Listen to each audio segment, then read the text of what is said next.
It is better to offer no excuse than a bad one. It is better to be alone than in bad company. If freedom of speech is taken away, then dumb and silent we may be led, like sheep to the slaughter. My mother was the most beautiful woman I ever saw. All I am I owe to my mother. I attribute my success in life to the moral, intellectual and physical education I received from her. But lest some unlucky event should happen unfavorable to my reputation, I beg it may be remembered by every gentleman in the room that I this day declare with the utmost sincerity, I do not think myself equal to the command I am honored with. A primary object should be the education of our youth in the science of government. In a republic, what species of knowledge can be equally important? And what duty more pressing than communicating it to those who are to be the future guardians of the liberties of the country? Be courteous to all, but intimate with few, and let those few be well tried before you give them your confidence. True friendship is a plant of slow growth, and must undergo and withstand the shocks of adversity before it is entitled to appellation. 99% of failures come from people who make excuses. I hope I shall possess firmness and virtue enough to maintain what I consider the most enviable of all titles, the character of an honest man. There is nothing which can better deserve our patronage than the promotion of science and literature.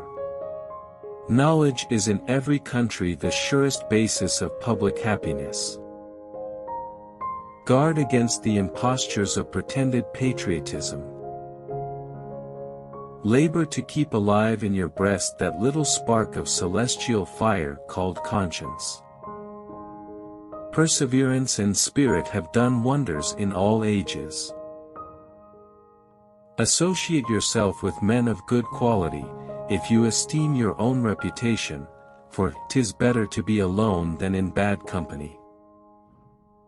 Few men have virtue to withstand the highest bidder. A sensible woman can never be happy with a fool. Experience teaches us that it is much easier to prevent an enemy from posting themselves than it is to dislodge them after they have got possession.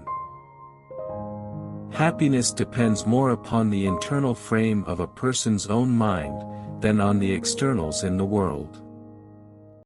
The harder the conflict, the greater the triumph. Worry is the interest paid by those who borrow trouble. The turning points of lives are not the great moments. The real crises are often concealed in occurrences so trivial in appearance that they pass unobserved. If we desire to avoid insult, we must be able to repel it. If we desire to secure peace, one of the most powerful instruments of our rising prosperity, it must be known, that we are at all times ready for war. I conceive a knowledge of books is the basis upon which other knowledge is to be built. Paper money has had the effect in your state that it will ever have, to ruin commerce, oppress the honest, and open the door to every species of fraud and injustice. To encourage literature and the arts is a duty which every good citizen owes to his country. Where are our men of abilities?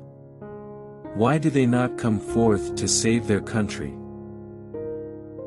Be courteous to all, but intimate with few, and let those be well tried before you give them your confidence. We must consult our means rather than our wishes.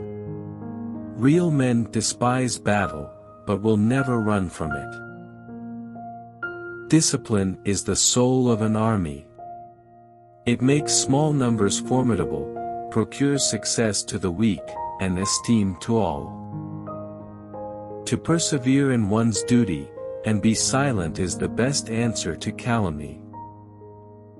We should not look back unless it is to derive useful lessons from past errors, and for the purpose of profiting by dearly bought experience.